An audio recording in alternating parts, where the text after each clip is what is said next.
Hola, me llamo Chuck Babilone e interrumpo puntualmente mi serie Cómo pintaba para atender vuestras preguntas en relación con el retrato que el 14 de mayo de 2024, la semana pasada, un poquito más de la semana pasada, presentó el artista plástico Jonathan Yeo tras haber estado pintando a Su Majestad Carlos III del Reino Unido durante alrededor de 2 años y medio. Bien, allá vamos.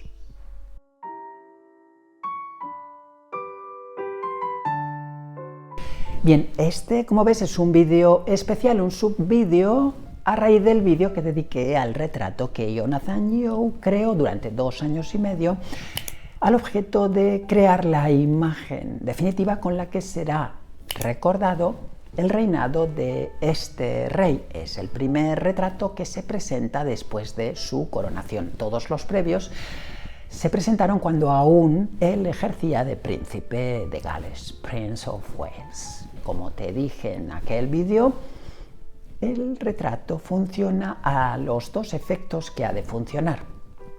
Respeta la fidelidad sensible, lo que yo llamo la fidelidad sensible, o sea, ese Charles III se parece a nuestra idea de Carlos III, se cumple, que no se parece a otro ser humano, más en concreto varón británico, que no sea él. Bien, está cumplido el primer punto y también está cumplido el de su representatividad en el ámbito institucional. Eso también se consigue por la adición del uniforme, que Jonathan creó el uniforme para representar institucionalmente a Carlos III. Bien, toda esa iconología fue respetada por él y entonces fidelidad sensible, bien, representatividad institucional, bien, para eso se crea un encargo institucional para que cumpla al menos esos 2 puntos, pero alguno más. Atención. Recuerda que yo le puse un 10 en fidelidad sensible y le puse otro 10 en representatividad en factura institucional. Bien, pero mi nota final fue un 5. ¿Por qué? Y de aquí han surgido bastantes dudas. Pasemos una por una, las tengo numeradas, a hablar de algo más de unas 10 que he compendiado para no hacer que este vídeo dure 3 años. Vamos allá. Muchas de vuestras dudas tienen que ver con algo que yo he globalizado en una pregunta en este sentido. ¿Se arriesgó Jonathan Yeo con este retrato? Se arriesgó artísticamente, quiero decir, pintar no tiene riesgo físico alguno. Riesgo ético, bueno, a veces depende del artista, pero ¿qué riesgo puede tener proponer un cuadro que ya sabes que va a tener acogida y sobre todo va a tener difusión internacional? Cualquier cosa que hubiera hecho Jonathan Yeo o cualquier otro artista en relación con retratar a Carlos III habría tenido el mismo impacto. No ha tenido este impacto por lo que hizo Jonathan Yeo, ni por esa veladura rubescente, ni por esa mariposa que revolotea alrededor de su hombro izquierdo, según miramos, el derecho de Carlos III. Por otras razones tampoco, por su formato, que es mediano, ya te dije. Bueno, ¿por qué no hay riesgo?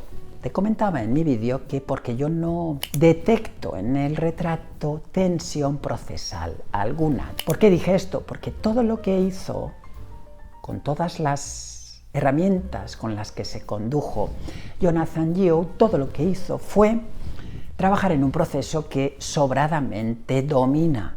Está a la vista que lo domina. Y ese pequeño azar que tiene que ver con los chorreos, con el dripping, con el goteo, con esa veladura rubescente que a algunos les ha causado estupefacción, no sé exactamente por qué. Todos estos recursos, digo, tienen que ver con un proceso que salta a la vista, que es irrefutable, que Jonathan controla. ¿Qué habría querido yo? ¿A qué me refería? Habría querido que trabajase un poquito más en un proceso en el que el mismo proceso y cada uno de sus pasos fuera por delante del propio Jonathan. En este caso no ha sucedido. Otro buen puñado de preguntas tienen que ver con lo siguiente. Lo he enunciado de la siguiente manera. ¿Carece de ambición o de osadía creativas este retrato? Bien, efectivamente carece de osadía. ¿Por qué? Porque no se quiso saltar mucho esa fidelidad sensible ni, por supuesto, la institucional. ¿Cuál es la más sencilla? La institucional.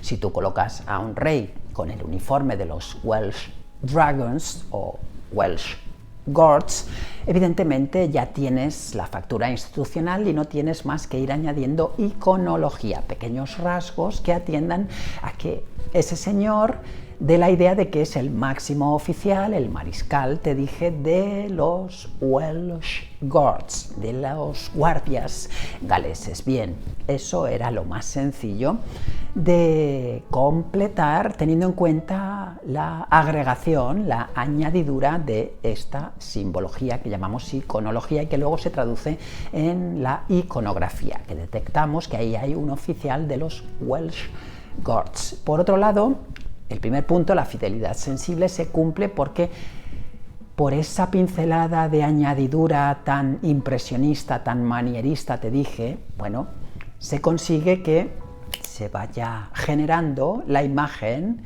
digamos, por trocitos de pinceladas que hábilmente cromatizadas, hábilmente dispuestas, respetando los colores que hemos de ver, conducen a un retrato que evidentemente nos habla de que ese señor es Charles III, como te dije, y no es Johnny Depp.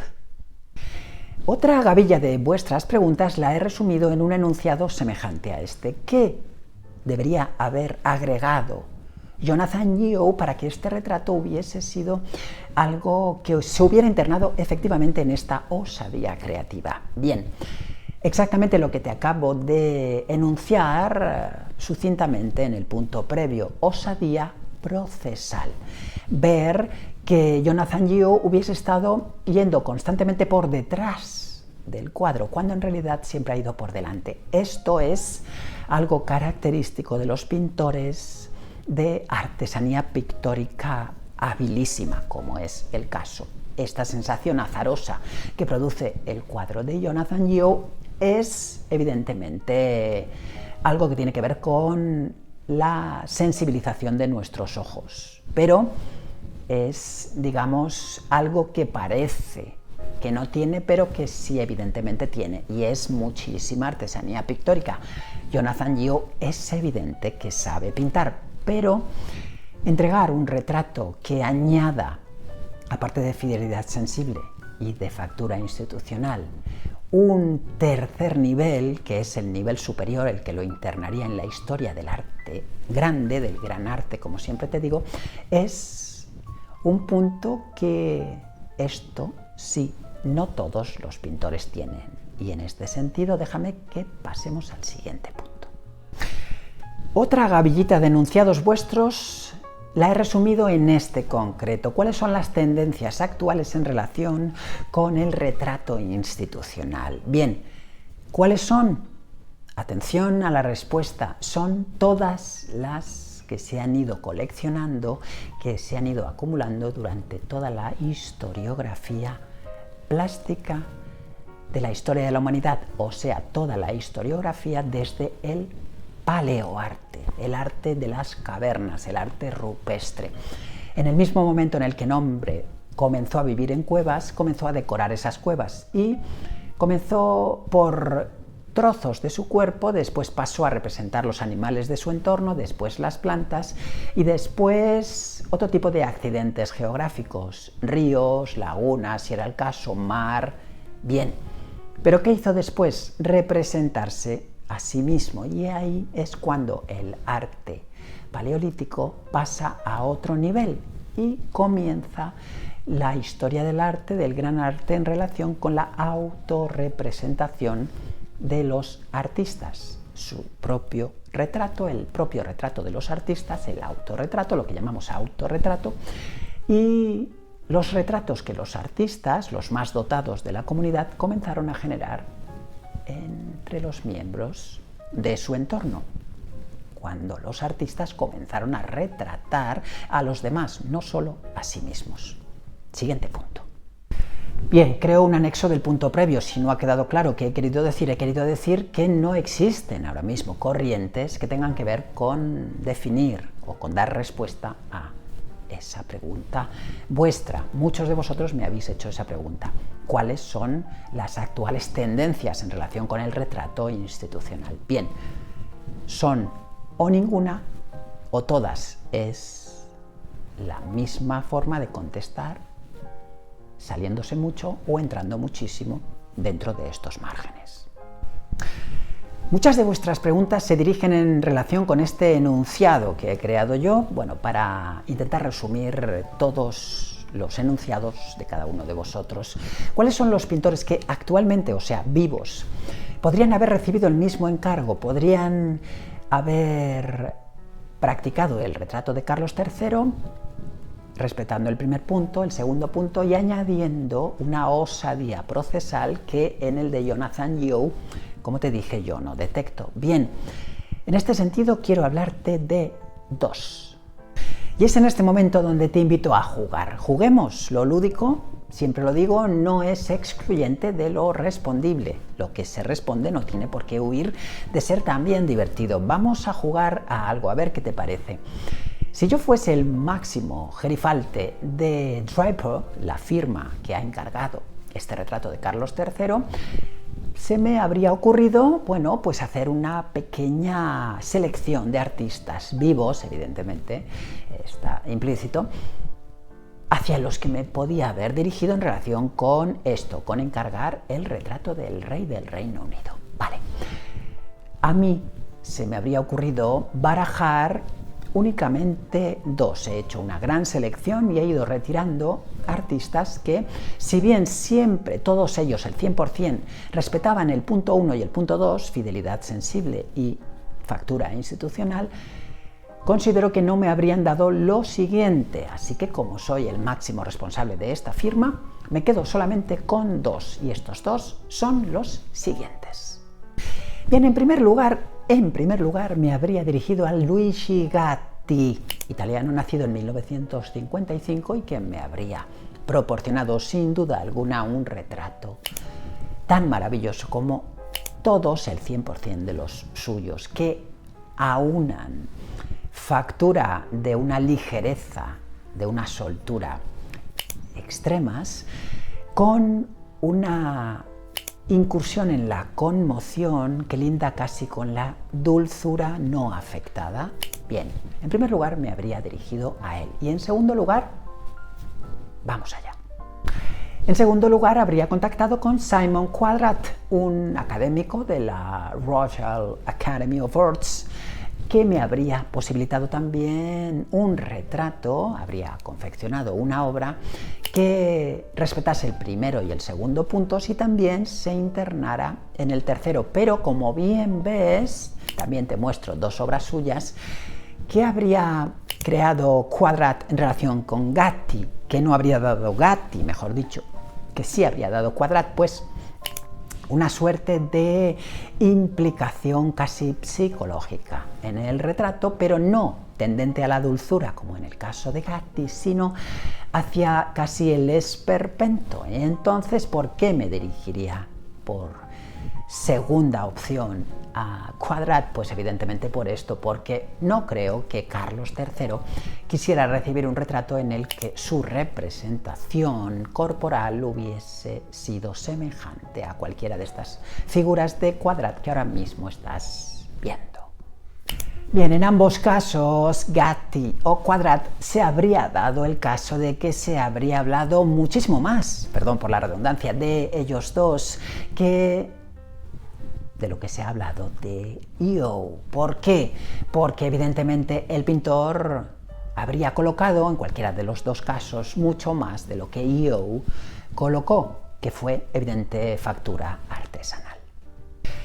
Bien, otro sinfín de preguntas vuestras, tanto en comentarios como por correo electrónico y también por Instagram, tienen que ver con esa desasosegante mariposa y también en relación más específicamente con si yo creía, con el hecho de que yo creyera que esta mariposilla rompe la homogeneidad compositiva del cuadro. Bien, evidentemente la rompe, ¿pero por qué? Porque la propia composición generalizante del cuadro es una composición evidentemente hierática. Es un señor que nos mira de frente, esto ya es una decisión, con las manos sobre la cazoleta de su espada de oficial de los Welsh Guards, con su uniforme que también se nos presenta de frente, para que veamos todas sus bandas de respeto, sus entorchados, sus condecoraciones, bien, toda la parafernalia castrense de respeto que se asocia con que este señor sea el máximo oficial de este cuerpo.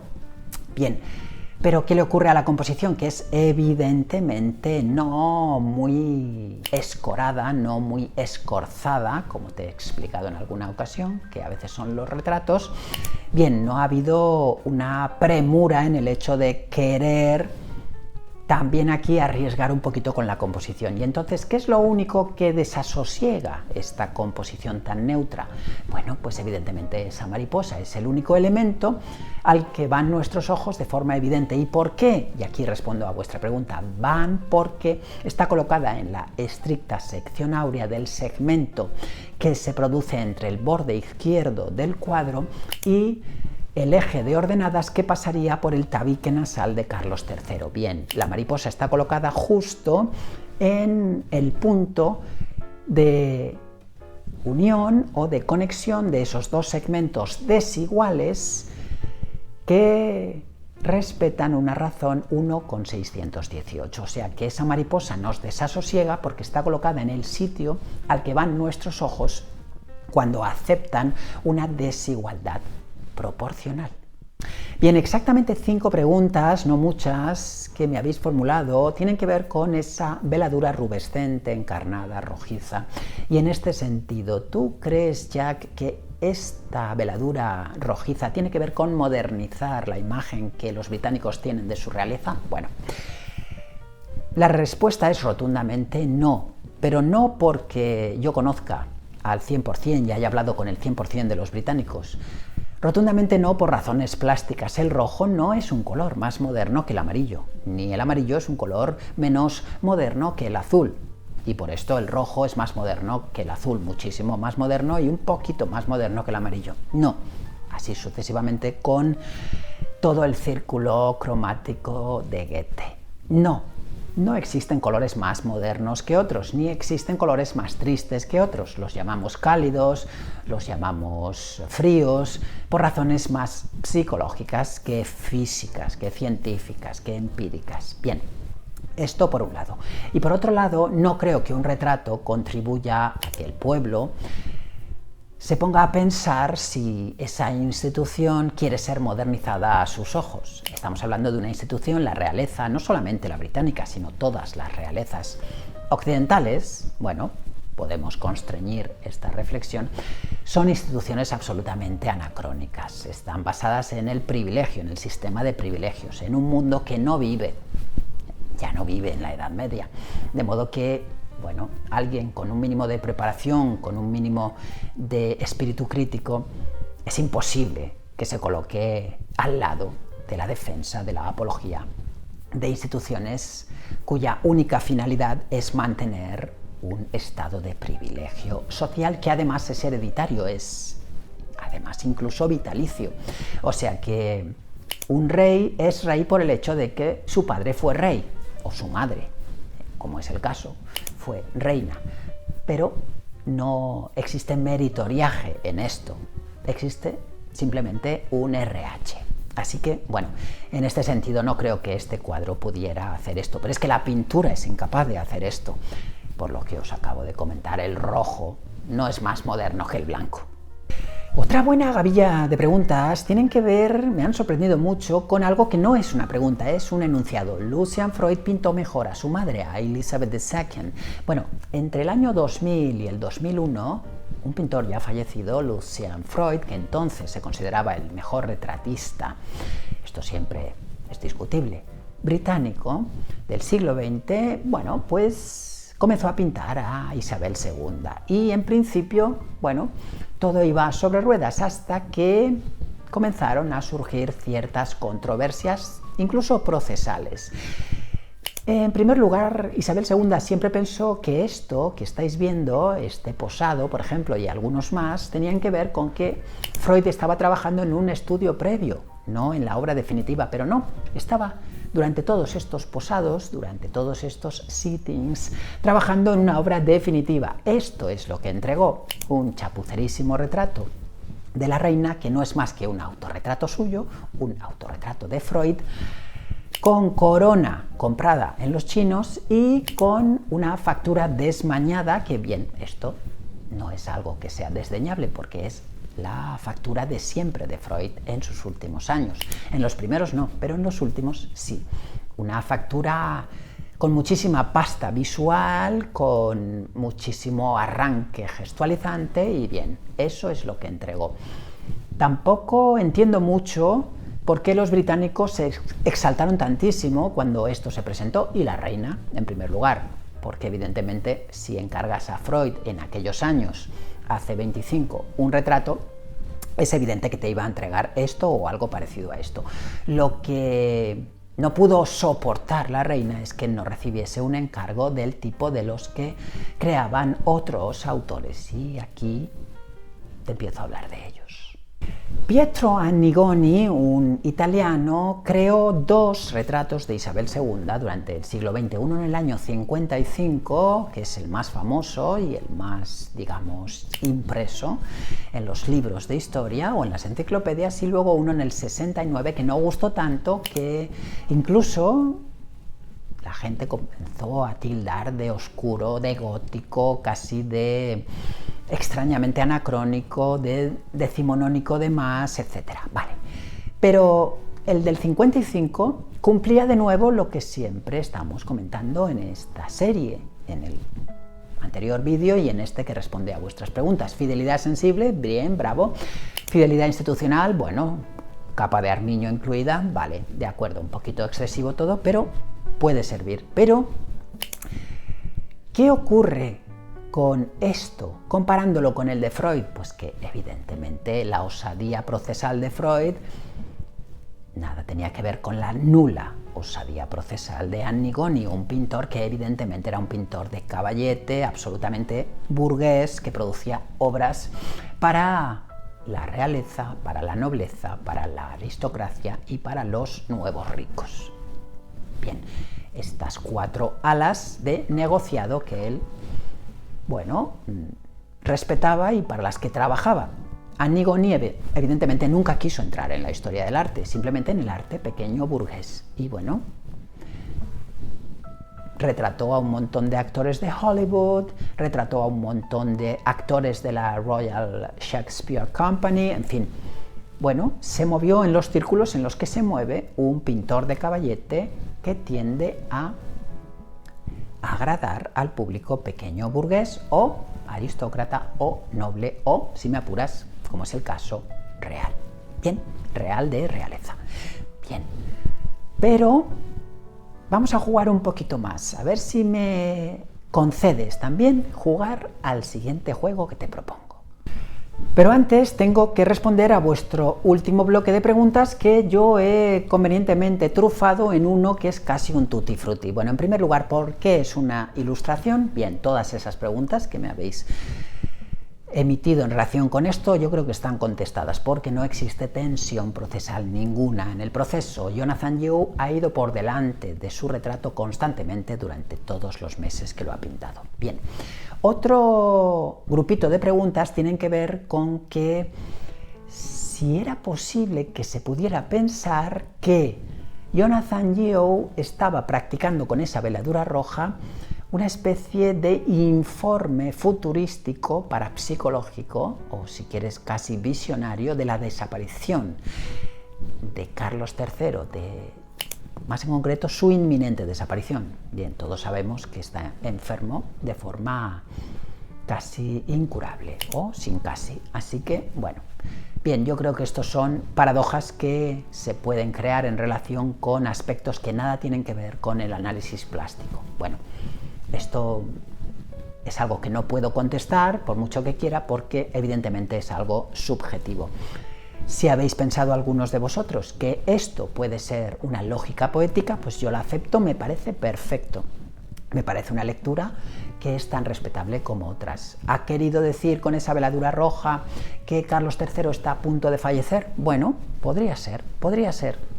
No creo que haya forma observablemente científica de explicar esto. Y por último, quiero terminar con el último grupito de preguntas que también he metido en este Tutti Frutti Express, que tiene que ver con que estáis pensando, algunos de vosotros, que si esto es una ilustración, como yo concluí, ¿por qué no se ha encargado esta obra a alguien que no ilustrara? Y bueno, es aquí cuando te planteo el juego que te acabo de prometer unos instantes antes.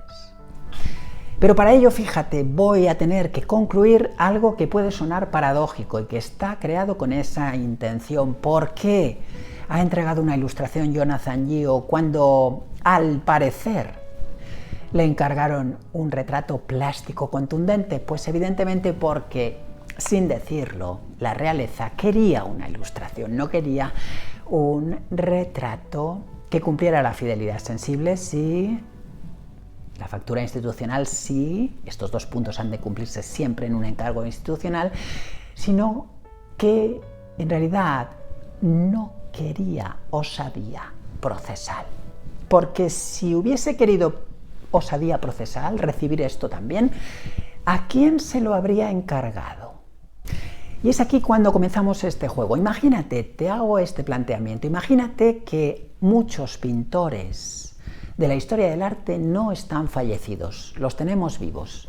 Podemos, con una varita mágica, decir, quiero encargar este retrato, por ejemplo, a Jean Dubuffet. Yo lo habría hecho. ¿Qué habría entregado Dubuffet? Pues no me digáis, un retrato, sin duda, totalmente lúdico, totalmente respetuoso con la figura, pero a su vez jugueteante, algo divertido, algo que hablase del interior del personaje más que de su propio exterior y que, por supuesto, habría incidido en todos los rasgos que al propio Carlos III no le gustan de él. Y entonces esto evidentemente me da la sensación de que, aunque Jean Dubuffet viviera, estaría descartado. Otro artista que me habría encantado revivir para este encargo habría sido al mismísimo Pablo Picasso, de la época en la que, por ejemplo, practicó el retrato a Gertrude Stein. ¿Ves? Este retrato es famoso por una cita que yo siempre he considerado apócrifa, pero que en todas las biografías que he leído de Picasso aparece como no apócrifa, como que él exactamente la dijo. Bueno, yo creo que es más hagiografía de sus amigos en relación con él, pero bueno, la anécdota es jugosa. Cuando Picasso entregó este retrato, Gertrude Stein parece ser que se enfurruñó. ¿Por qué? Porque, bueno, después de mucho inquirir, Picasso, bueno, ¿qué le pasa, señora? ¿No le parece bien? Bueno, ella acabó confesando, bueno, señor Picasso, es que no me parezco, la verdad no me reconozco.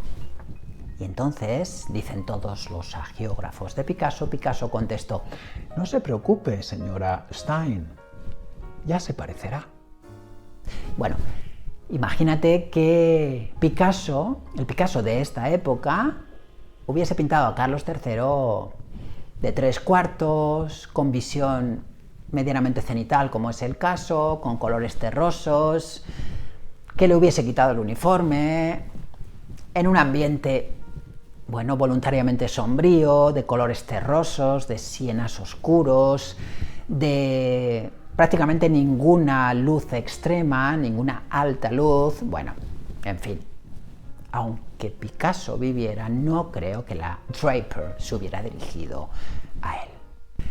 Y evidentemente al pintor al que yo habría resucitado en primer lugar habría sido a Willem de Kooning, al absoluto maestro, al mejor pintor, a mi juicio, sin duda alguna, de la New York School, pero a miles de cuerpos de ventaja por delante del resto de sus compañeros del Abstract Expressionism. ¿Qué habría entregado de Kooning? Pues bien, o un retrato semejante a estos dos, Seated Man o Seated Woman, mujer sentada, y hombre, perdón, sentado, varón sentado, o ya a un retrato parecido de Carlos III a estos retratos que creó acerca de Marilyn Monroe.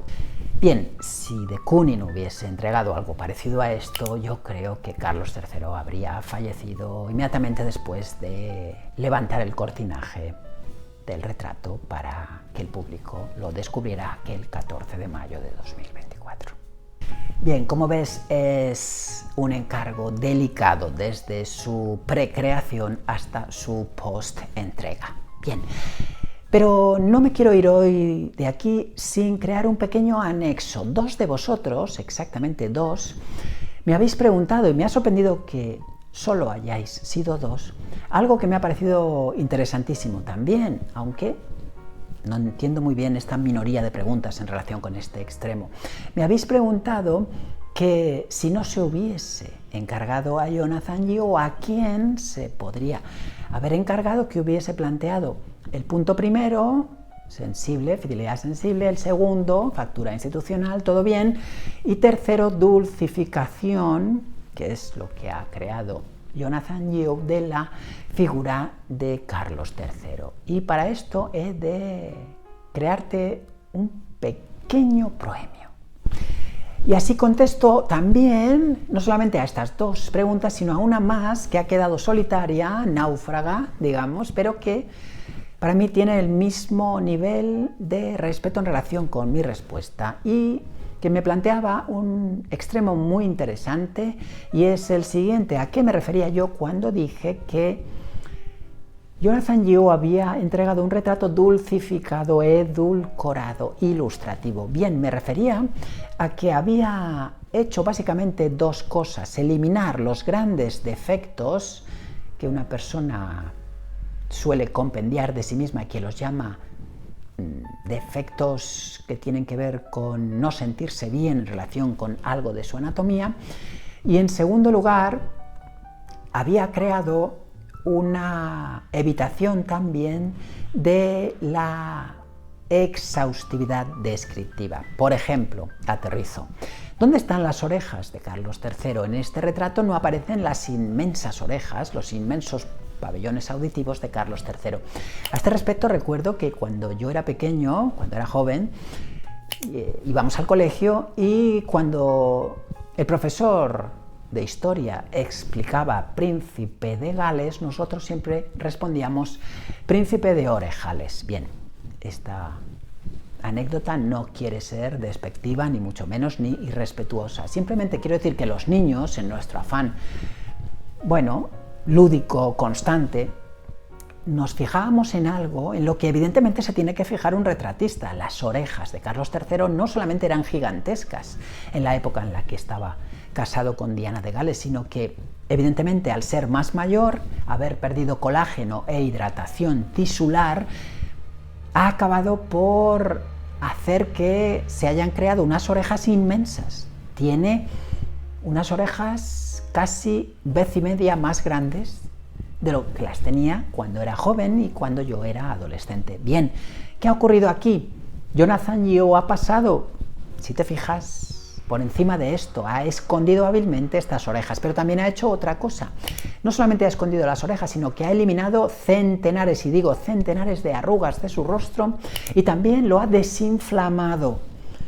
Todo ese rostro inflamado que tiene Carlos III, sin duda por deshidratación, sin duda por excesos que tienen que ver con lo alimentario y con ciertos vicios alrededor de ciertas sustancias, más en concreto con el tabaco, todo eso, digo, ha creado un rostro que está hiperinflamado, que está hiperdeshidratado y que está hipersurcado de arrugas. Bien, Jonathan Yeo ha elegido pintar solo alrededor de 2 centenares de arrugas y no se ha detenido en las más de 1000 que cualquier persona detecta en su rostro. Bien, ¿es necesario pintar todas las arrugas de un personaje? No, no es necesario, pero si lo quieres dulcificar, es obligatorio no hacerlo.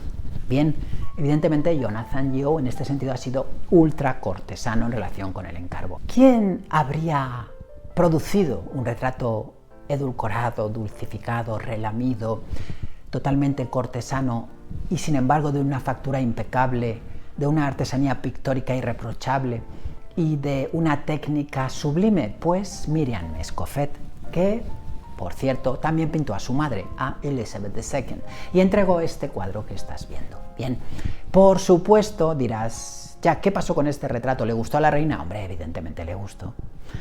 ¿Le gustó a los británicos? Bueno, pues evidentemente les gustó a todos los británicos pro realeza. Bien, e incluso les gustó, tenemos noticias en la hemeroteca, a todos los británicos que, sin ser pro realeza, pensaron que este retrato era respetuoso. Bien, yo no digo que no lo sea, yo solamente digo que es edulcorado, está dulcificado y evidentemente está idealizando la imagen de aquella mujer, que evidentemente también, ves, se produce, las arrugas están eliminadas casi por completo, el peinado está impecable, la disposición corporal es altamente respetuosa para el rango del retratado, en este caso de la retratada. El interior es suntuoso, alfombras, grandes muebles, bien. Y, por supuesto, no se ve tensión procesal ninguna, la pincelada está absolutamente relamida y absolutamente difuminada, bien. A Miriam Escofet también se le podría haber encargado un retrato y habría entregado exactamente esto, un retrato de factura institucional con absoluto respeto al personaje retratado y también a su evidente dulcificación. Con este vídeo he intentado responder a las 327 preguntas exactamente que he recibido a través de comentarios en la caja de comentarios de cualquiera de mis vídeos, en mi correo electrónico y en Instagram alrededor del retrato que practicó Jonathan Yeo recientemente en relación con el rey del Reino Unido, Carlos III. Bueno, como verás, no he podido ir una por una porque este vídeo se habría demorado muchísimo, pero creo que están todas contestadas de forma temática. Así que, sin más dilación, queda la despedida. Pero antes, muchísimas gracias por tu participación, por la participación de cada uno de vosotros. Cada una de las preguntas ha sido convenientemente administrada por mí, seleccionada por mí y ubicada en uno de estos rangos temáticos. Me llamo Chuck Babiloni y llevo 45 de mis 53 años dedicado al estudio y la práctica de las artes plásticas, la literatura y la música. ¿Te ha servido este vídeo? Por favor, dale al like, suscríbete a mi canal, compártelo en tus redes sociales si eres tan amable y nos vemos en el siguiente. Arigato gozaimashita.